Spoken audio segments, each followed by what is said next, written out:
ቀዳሚው ደግሞ ርዕሰ ጉዳያችን የሆነው ቀደም ሲል በመግቢያችን ላይ ያስተዋወቅነው ርዕሰ ጉዳይ ላይ ተወዳጇ ጋዜጠኛ ራኬብ አለማየሁ ከረጅም ጊዜ በኋላ በአዲስ ቴሌቪዥን ሾው ተመልሳለች። ይህን አስመልክቶም ከሁሉ አዲስ ጋር ቆይታ ታደርጋለች ባልነው መሰረት በስልክ መስመራችን ላይ አግኝተናታል። ሄሎ ሄሎ፣ ጤና ይስጥልን። ጤና ይስጥልኝ። ሁሉ ነገር አማን? ሁሉ ሰላም፣ ሁሉ ሰላም። ራኬብ አለማየሁ ሁሉ አዲስ ላይ ተገኝታለች። እንዴት ናችሁ? ሁሉ አዲሶች ሰላም ነው? አለን ይመስገነው። እንዴት ነሽ? ደህና ነሽ ወይ? ይመስገነው፣ ሁሉ ሰላም ነኝ። አለን። እንግዲህ ሰሞኑን እያስመለከትሽን ነው በእርግጥ የተወሰኑትን ግን ደግሞ ወዳጆችሽ አድናቂዎችሽ በመምጣትሽ በጣም ደስ ተሰኝተዋል። አንቺስ ጋር ያለው ስሜት እንዴት ነው? በአዲስ ስራ እንግዲህ መተሻል፣ አመታት ተቆጠሩ ማለት ይቻላል ራኬብ? አዎ ረጅም አመት ነው። ከአራት አመት በላይ ነው። ወደ 5 የተጠጋ ጊዜ ነው። እኔም ናፍቆኝ ነበር በቴሌቪዥን ላይ ቀድሞ በምወደው ስራ መመለስ። ደስተኛ ነኝ። ከሰዎችም የሚያገኘሁት ነገር በጣም ደስ የሚልና የሚያበረታታ፣ እንኳንም መጣሁ ይበልጥ ደግሞ መስራት ይጠበቅብኛል የሚያስብል ነው እና ደስተኛ ነኝ። ከቀደመው የቴሌቪዥን ጣቢያ ከኢቢኤስ ጋር ስትለያይ የራስሽን የዩቲዩብ ቻናል በመክፈት ነበር እንግዲህ የተለያዩ ዝግጅቶችን ስታቀርብ የነበረው። አሁን ካልተሳሳትኩ ወደ 359,000 ሰብስክራይብ ያለው ስራ ነው ያለው ሰብስክራይበር ያለው ቻናል አለሽ እና የሆነ ጊዜ እንደውም ትንሽ ጠፋቲና ነው እንደገና ብቅ የምትዩ። እሱን ራሱ እንዴት ነው በየጊዜው በደንብ ሰርቻለሁ ብለሽ ታስቢያለሽ? አልሰራሁትም። ስራ በድዬዋለሁ ከተባለ እውነት ነው። በድዬዋለሁ ብል አይከብደኝም። በእርግጥ በተለያዩ ምክንያቶች ነው። አንዳንዴም የግል ምክንያቶች፣ አንዳንዴ ደግሞ ሌሎች ስራዎች ሲኖሩኝ ነው ትንሽ የተዘናጋሁት። ግን በጣም በስራዬ ብሎ ደጋግሞ ምንድነው ቋሚ ተከታታይነት እንደዚህ ይጠብቃል ስራው፣ በተለይ የዩቲዩብ ስራ።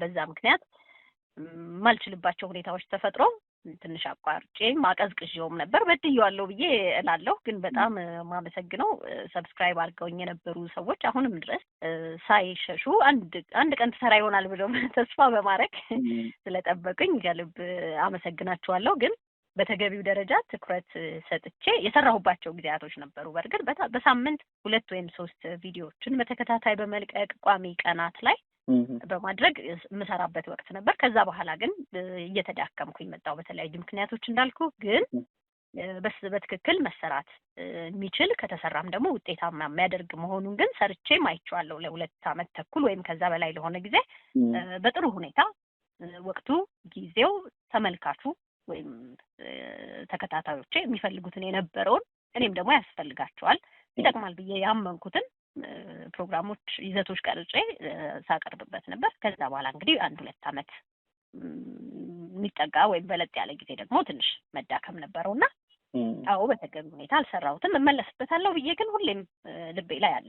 ያው በሙሉ አምቢሽን በሙሉ ኤነርጂ ነበር የገባሽበት። ያስታውቅ ነበር። የጥራት ላይ ራሱ በጣም ተጠንቅቀሽ እንደምትሰሪ እንደውም እንደ ማሳያ ከሚወሰዱ የዩቲዩብ ቻናሎች መካከል አንዱ ይመስለኛል። እኔ በዚያ ደረጃ ነበር የሚሰራውና አሁን ሌላ ተደራቢ ስራ መጣበት እንደገና አሁንም ሊበደል ይሆን የሚል ስጋት ይዟል።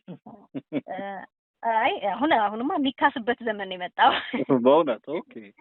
አዎ ምክንያቱም ሌላ ስራም ቢኖረኝ በዋናነት አስቀድሜ የምሰራው አሁን የገባሁት ስምምነት ትልቅ ስራ ኃላፊነት ተረክቤያለሁ። እሱ እንዳለ ሆኖ ግን ወደ ሚዲያ ከዚህ ቀደም በግል የሚሞክራቸው ነገሮች ከሚዲያ ትንሽ ራቅ ያሉ ነገሮች ስለነበሩ የባሰ እንድዳከም ያደርጉኛል ወደዚህኛው ዘርፍ ላይ። አሁን ግን ተያያዥ ነው። በዛውም ደግሞ ወደ ሚዲያ ወደ ስክሪን ስትመጣ ደግሞ ይበልጥ ብርታት ነው የሚሆነው። ለዚህኛው ስራ በጣም የሚጠቅም ነው። እንደውም ሰዎች አሁን በአባይ ቴሌቪዥን ላይ ያገኙኛል። የአባይ ቴሌቪዥን የዩቲዩብ ቻናል ላይ ቪዲዮዎቼ ይለቀቃሉ። አሁን የምንሰራው የሰከላ ሾው፣ ከዛ ቀጥሎ ደግሞ እኔ ደግሞ በዩቲዩብ ቻናሌ ላይ ሌሎች ስራዎችን ደግሞ ለመስራት አቅሙ እንደውም አሁን ይበልጥ ተነሳሽነቱ አሁን አለኝ። የሚያሳድገው እንጂ የሚበድለው አይደለም። አይ ጥሩ። ሰከላ ላይ እንግዲህ መተሻል ራኬብ ያው ረዘም ያለ ጊዜ ልምድ ካላቸው ጎበዝ ጋዜጠኞች መካከል አንዷ ነሽና ሰከላ ላይ ምን እጨምራለሁ ብለሽ አስበሻል? በፕላን ደረጃ፣ በእቅድ ደረጃ፣ በአቀራረብ ሊሆን ይችላል፣ በኮንቴንት በምርጫ ሊሆን ይችላል። የተለየ ነገር ይዤ እመጣለሁ ብለሽ አስበሻል? ወደፊት ማለት ነው። አዎ ልክ ነው። አንድን ስራ ከሌሎች ቀድሞ ከሚሰሩ ባለሙያዎች ተረክበህ ስትሰራ የራስ ነገር መጨመር ግድ ነው። ሁሉም በራሱ ቀለም በራሱ ቅርጽ ነው የሚሰራው እና በጣም ልሰራበት ፍላጎት፣ ሙከራ፣ ጥረትም በራሴ ደግሞ በግሌ በደንብ እየተዘጋጀሁባቸው ያሉ ነገሮች አሉ። እኔን የሚመስል ያው ሁሉም የራሱ ቀለም እንዳለው እንደነገርኩ እኔን የሚመስል ነገር ከኔ ደግሞ ህዝብ ምን ይጠብቃል የሚለውን መዝናኛ ነው። የእሑድ ምሽት ላይ የሚቀርብ ፕሮግራም ነው። ከዛውም በተጨማሪ ደግሞ ቧልት ብቻ መሆን አይጠበቅበትም። እስካሁንም ሁሉንም አካቶ ነው ይዞ የሄደው። ያዝናናል፣ የሆነ ቁም ነገር ወይም መረጃ አለው። ሁለቱን አንድ ላይ አድርጎ የሚያስኬድ በእኔ ልክ ደግሞ እንዲሰፋ ራሴን እንዲመስል ደግሞ አድርጌ ብቻዬን አይደለም አብረው ካሉ የጣቢያው ባልደረቦች ቲም ጋር አሁን የተቀላቀልኩት ቡድን ጋር እንግዲህ ሆኜ ጥሩ ነገር ለመስራት ጥረት አለ፣ ፍላጎት አለ፣ ተነሳሽነቱ አለ። ስለዚህ ይሳካል ብለን እናምናለን። ቀድሞ የነበሩትንም ደግሞ እዚህ አድርሰውት ጥሩ ነገር ሲያስረክቡ ጥሩ አድርጎ ማስቀጠል ግዴታም ነውና ተረክበናል። እንግዲህ ከአባይ ቴሌቪዥን ጋር ምናልባት ስለዚህ ጉዳይ ስታወሪ ያው ከዚህ ቀደም ያው በሌላ ባለሙያ እንደሚቀርብ አንቺም ጠቀስ አድርገሽዋል። እንዲሁም ደግሞ ያው ምንድነው ከዚህ ቀደም አንዳንድ ጊዜ ስም ያገኙ ወይም ሌሎች ሰዎች ጋር ግንኙነት ያላቸው ወይም ይሄ አታችመንት ያላቸውን ሾዎች አንዳንድ ሰዎች አይ አልፈልግም፣ እኔ በሌላ መንገድ በራሴ ቀለም ነው የምመጣው የሚል ነገር ሊያነሱ ይችላሉ እና አንቺ እንዲህ አይነት ጥያቄ ተፈጥሮብሽ ነበር? አይ የራሴ ሾው ይሻለኛል፣ በራሴ ቀለም በራሴ መንገድ የምመራው ሌላ ነገር ብሰራ ይሻለኛል የሚል ሀሳብ መጥቶብሽ ነበር?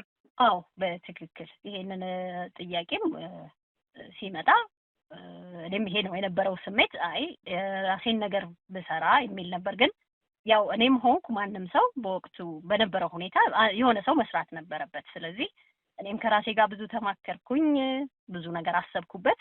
ከዚህ ቀደም የራሴንም ፕሮግራም ለመስራት ጀምሬ ነበረ አባይ ቲቪ ላይ።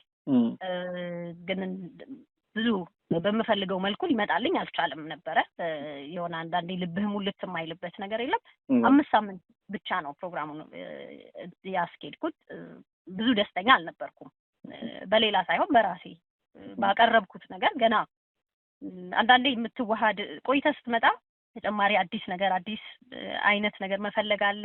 ግን ደግሞ አዲስ ነገር መፍጠርም እውነት ለመናገር ቀላል አይደለም፣ ፈተናም አለው። እሱንም አይቼበታለሁና ሞክሬም አውቃለሁ። ግን ከጣቢያው ጋር በነበረኝ ጥሩ ግንኙነት ቆይ አሁን የማስበው ልቤ ላይ ርፍ ያለ አይነት ነገር አላገኘሁም። ስለዚህ ልቆይ የሚል ነገር አውርተን ተለያይተን ነበር ያኔ። እንግዲህ ከዛ በኋላ ደግሞ ይሄኛው ጥያቄ ሲመጣም እንዳልከው የራሴን ነገር ብሰራ እመርጥ ነበር። ግን ደግሞ የጣቢያው ፕሮግራም ነው፣ በጥሩ ደረጃ ተሰርቷል እስካሁን። ወደ እኔም የመጣው ደግሞ እኔም ማውቀው እኔ መጠየቄን ነው። ስለዚህ መስራት ልግባና ልስራና ደግሞ የራሴን አቅም ላሳይበት የሚል ከብዙ ንግግር በኋላ የመጣ መተማመን ላይ ደርሰን ተቀብያለሁ። የራስን አይደንቲቲ ወይም ደግሞ የራስን ማንነት በፕሮግራሞች ላይ መትከል ቀላል ጉልበት የሚጠይቅ ነገር እንዳልሆነ ግልጽ ነው አይደለም? ብዙ ጊዜ መውሰዱ አይቀርም። ጊዜ ነበረሽ ይሄንን ለማሰብ? አዎ ነበረኝ። በቂ ነው ብዬ አስባለሁ። አስቤበታለሁ። ከዚህ ቀደም ምናልባት ኢቢኤስ ላይ ራኬብን አንድ የምናውቀው ከሆስቲንግ ጋር በተገናኘ አንድ የምናውቀው ኳሊቲ አለ። ይሄ ድራማቲክ የሆነ ተውኔታዊ የሆነ አቀራረብ እንመለከትባት ነበር እና በጣም ብዙዎች ያደንቁ ነበር ያንን ክህሎቷን ማለት ነው። ያ ተውኔት እዚህ ላይ ሊመጣ ይችላል ወይ የሚል መጠነኛ ጥርጣሬ አለኝ። በእርግጥ የኢንተርቪው ፎርማት ነው፣ የቃለ መጠይቅ ፎርማት ነው። ወይ መግቢያው ላይ ሊሆን ይችላል፣ ወይ መውጫው ላይ መሀሉ ላይ ሊሆን ይችላል፣ አላቅም። ወይ በሌላ መልክ አላቅም። ምናልባት እንደዚህ ያለ መንገድ ተጠቅማ ከሆነ ለመጠቀም አስባ ከሆነ እስቲ እሱን እንሰማለን። አዎ እንግዲህ ቀደም ሲል እንዳነሳ ነው ተውኔት ላይ ይሄ አክቲንግ ላይ ያለሽ አቅም ኢቢኤስ ላይ የታየውን እዚህ ሾው ላይ የማሳየት ፍላጎቱ አለ።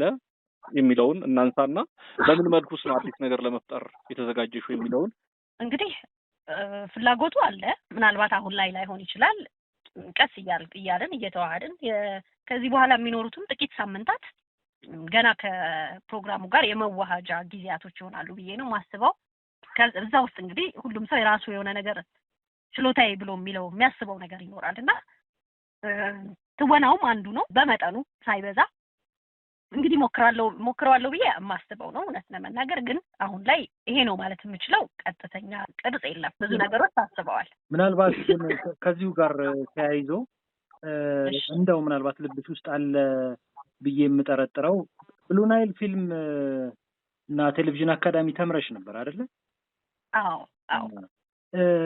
እንደዚህ ወደ ፊልም ሊሆን ይችላል፣ ተከታታይ ቴሌቪዥን ስራ ሊሆን ይችላል፣ በመጽሐፍ በመተወን ዳይሬክት በማድረግ እንደ አይነት ሀሳብ አለሽ? መቼም ያለ ነገር አልተማርክም ብዬ ነው። አዎ፣ በጣም ትልቁ ፍላጎቴ ወደ ፊልም መሄድ ነው። አሁን ላይ መሀከል ላይ ከቴሌቪዥን በወጣሁባቸውም ጊዜያቶች ሙከራዎች ነበሩ፣ ግን ብዙ ስኬታማ አልነበሩም እንጂ ትልቁ ፍላጎቴ ፊልም ነው። ወደ ሲኒማው መግባት እፈልጋለሁ። በአመዛኙ በትወና አይደለም፣ በጽሁፍ ነው። በጽሁፍና ዳይሬክቲንግ እሳተፋለሁ ብዬ ነው ማስበው። ጥሩ ስራዎች ከመጡ ደግሞ እገባለሁ ብዬ ፍላጎቱም አለኝ። እንግዲህ የረጅም ጊዜ እቅድ ነው፣ ግን አለ ፍላጎቱ። መልካም። እንግዲህ ከጉንፋን ጋር እየታገልሽ ነው እያወራሽን ያለችው እና ጥያቄዎች ቢኖሩንም አንቺን ማስጨነቁን ብዙ አልወደድነውም። ወደፊት ምናልባት እንግዲህ ፕሮግራሞችንም እያየን እዚሁ ስቱዲዮም ጋብዘንሽ ሰፊ ውይይት ልናደርግ እንችላለን። ለዛሬ ግን በጣም እናመሰግናለን። እግዚአብሔር ይማርሽ ብለን ብንሰነባበት። አሜን። በጣም እኔም አመሰግናችኋለሁ። ሀሳቤን መናገር የምፈልገውን ነገር እንድናገር እድሉን ስለሰጣችሁኝ ከሬዲዮ ላይ ካሉ ከእናንተ አድማጮች እና ተከታታዮቻችሁ ጋር እንድገናኝ ስላደረጋችሁኝ አመሰግናለሁ። እግዚአብሔር ያክብርልኝ። እንገናኛለን በሰፊው። አሜን ብያለሁ። ለጉንፋኑ ድናለሁ። መልካም ጊዜ። መልካም ጊዜ ለእናንተ።